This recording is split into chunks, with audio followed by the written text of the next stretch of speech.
வணக்கம். இன்னைக்கு புனர்பூச நட்சத்திரத்தை பற்றி பார்க்கலாம்.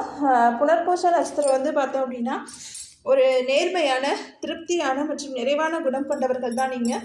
உங்களை பற்றி சுருக்கமாக சொல்வதென்றால் எளிமையான வாழ்வு மற்றும் உயர்வான சிந்தனை அப்படின்னு சொல்லலாம்.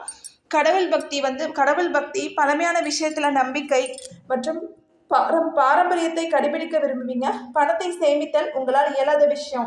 பணம் சேமிக்கிறது இயலாத விஷயம்தான், ஆனால் வாழ்க்கையில மதிப்பு மரியாதையும் பெறுவீங்க. உங்களது ஒளிவு மறைவற்ற வெளிப்படையான குணம் தான் உங்களை மற்றவர்கள் மத்தியில் பிரபலமாக்கும். ஏழை எளியவர்களுக்கு எப்போதும் உதவுவீர்கள். உங்களது ஆன்மீக முன்னேற்றத்திற்கு தடை ஏற்படுத்தும் என்பதால் முறையற்ற நியாயம் இல்லாத செயல்களுக்கு எப்போதும் துணை போக மாட்டீர்கள். எதிர்மறையான எண்ணத்திலிருந்து தள்ளியே இருப்பீங்க. மற்றவர்களை சமாதானப்படுத்துவதும் அமைதியடைய செய்வதும் உங்களது சிறப்பான குணம். உங்களது சாதுவான குணம்தான் கருணை மற்றும் அன்பான செயல்கள் உங்களது தோற்ற அழகை மேலும் அதிகரிக்கும். அமைதியான, உண்மையான, நேர்மை விளம்பும், கட்டுப்பாடற்ற குணம் மற்றவர்களை கவரும். மற்றவர்களை கையாளுதல் மற்றும் நட்பு பாராட்டுதல் போன்ற குணங்கள் உங்களுக்கு புகழை சம்பாதித்து தரும். ஒரு பிரச்சனை ஏற்பட்டா அதற்காக தேவையற்ற ஆபத்துகளை சந்திக்க மாட்டீங்க. கடவுளோட அருளால் அது தானாகவே விலகிடும். உங்களது குடும்பத்தை மிகவும் நேசிப்பீங்க. சமுதாய நலனுக்காக அதிக பிரயாணம் செய்வீங்க. வில்லாளி தனது குறிக்கோளை நோக்கி தனது முழு கவனத்தையும் செலுத்துவது போல உங்களது குறிக்கோளின் மேல் முழு கவனம் செலுத்துவீர்கள். முயற்சிகளில் தோல்வியடையாமல் மேலும் முயன்று வெற்றி காண்பீர்கள்.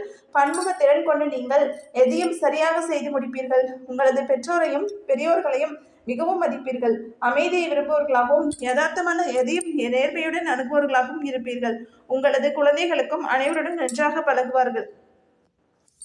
அடுத்து கல்வி மற்றும் வருமானம். இதை பார்த்தோம் அப்படின்னா ஆசிரியர், எழுத்தாளர், நடிகர், மருத்துவர் போன்ற துறைகளில் விட்டு புகழ்வடைவீங்க.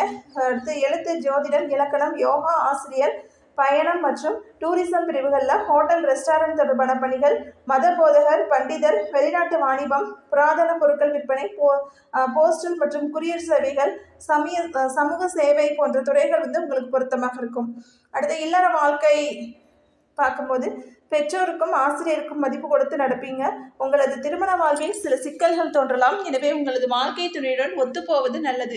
மனதளவில் அல்லது உடல் நலனில் சில பிரச்சனைகளை உங்களது வாழ்க்கை துணை சந்திக்கக்கூடும். ஆனால் அவர் திறமையானவர்களாகவும் மனம் மயக்கும் தோற்றம் கொண்டவராகவும் இருக்கலாம். உங்களது வாழ்க்கை துணையும் பெரியவர்களுக்கு மதிப்பு கொடுத்து நடப்பவராக இருப்பார். அவர் குடும்பத்தையும் குழந்தைகளையும் சிறப்பாக கவனித்துக் கொள்வாங்க. நன்றி, வணக்கம்.